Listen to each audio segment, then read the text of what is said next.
Hi, Peanut.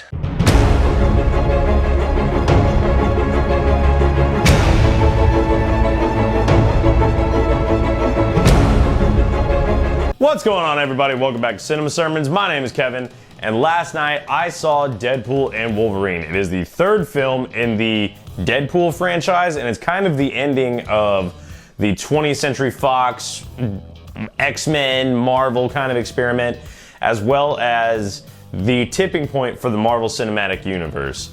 This movie has a lot riding on it. A lot of people are thinking, is this going to be the thing that saves Marvel and brings it back into the good graces that it once was?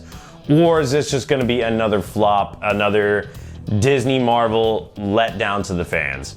So, let's go ahead and talk about it. Before we do, understand that this is going to be a spoiler-free review, so it's going to be kind of vague, but there's a lot of spoilers, so I'm helping you out.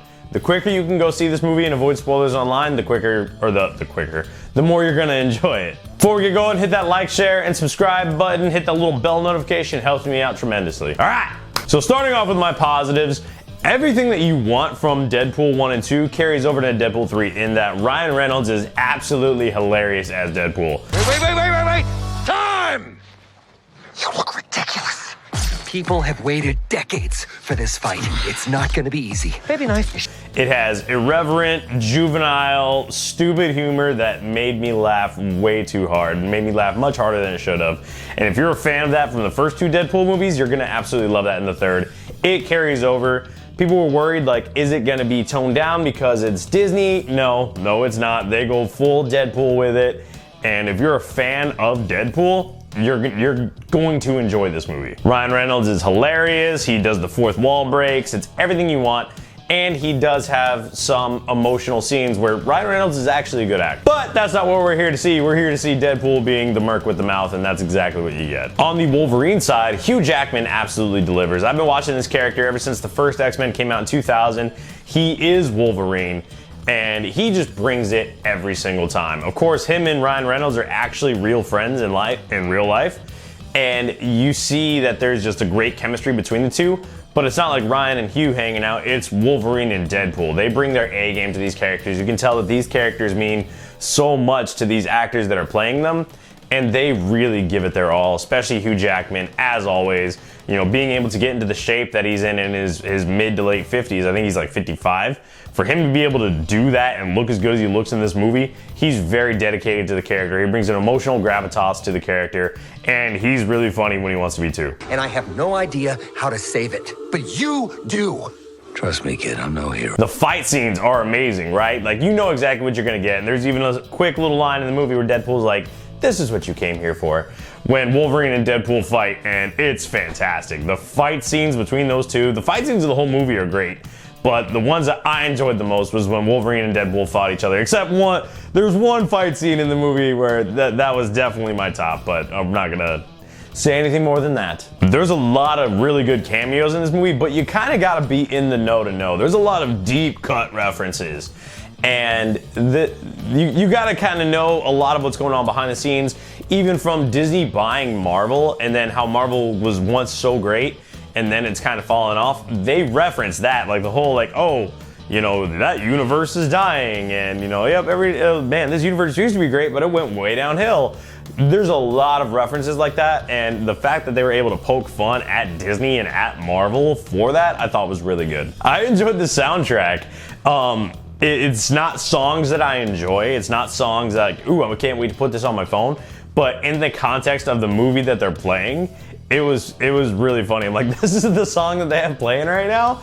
And if it was any other movie than Deadpool, it wouldn't have worked. But for Deadpool, it really works. Getting into the negatives, the plot was very incoherent. The plot's not great. I'm just gonna go ahead and be honest. The plot's not great, but that's not really what we're here for. You know, we're not expecting Martin Scorsese to just direct this movie. It's kind of all over the place, but within the context of this movie, you really don't care. There are a few jokes that don't land. One in particular that I thought was, like, it was a little bit blasphemous, but then it just kept going. You know, and it's in the trailer. He's like, you know, I'm Marvel Jesus. They kind of beat that horse where I'm like, all right, it wasn't that funny in the first place, and then it just keeps going. And that's not even me, like, obviously as a Christian, I don't like it, But, I mean, when something's funny, it's funny. Like, if it's funny, I'll laugh at it. That joke didn't land for me, and they just kind of keep beating that dead horse. There's a few other jokes in there where I'm like, you guys are trying really hard to make this funny, and it's just not. But again, that's my personal taste. There's a lot of other jokes that really land where I'm the only one in the theater laughing, and I have a big, loud, you know, crazy laugh. Yeah, so there's a lot of jokes in this movie that really do land and made me laugh really hard. There's a few where I'm like, all right, it's not that funny. But it didn't take away from my experience of enjoying the film. So, does this movie save the Marvel Cinematic Universe? I don't think it does, because I don't think it's trying to.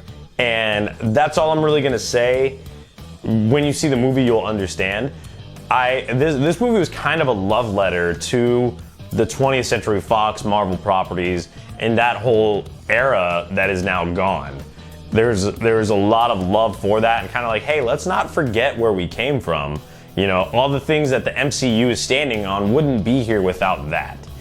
And I thought that was really well done. Like I said, it's not trying to save the Marvel Cinematic Universe, and I don't think it needs to. So I don't think it's going to. I think this is going to just be a standalone awesome movie, an event of like, man, remember Wolverine and Deadpool? That movie was awesome, man. So that's it for me. That's, you know, I think it's great. So giving this movie my final rating, I'm gonna give this an 8 out of 10. This movie was a lot of fun. It was really good. And remember, guys, for me, a 10 out of 10 is really hard to get. That's like, you know, Raiders of the Lost Ark, Die Hard, and Rocky. Those are 10 out of 10s. So for Deadpool and Wolverine to get an 8 out of 10, I really liked this movie. I thought it was really good. It was really funny. As soon as it comes out on Blu-ray, I'm gonna buy it. I'm gonna own it. I'm probably gonna go see it in the theater again. There's a drive-in theater about 45 minutes away from here. I'm like, that would be super fun to go watch this movie there. If it stops raining in South Carolina, it's getting on my dang nerves. Anyway, but that is all I have for today, guys. Please let me know down in the comments below, what did you think of Deadpool and Wolverine? No spoilers for people who haven't seen it. If we do spoilers, I'm gonna let you guys know in the video. It is a spoiler review. But anyway, let me know down in the comments, what did you think of Deadpool and Wolverine? Who's your favorite, Deadpool or Wolverine?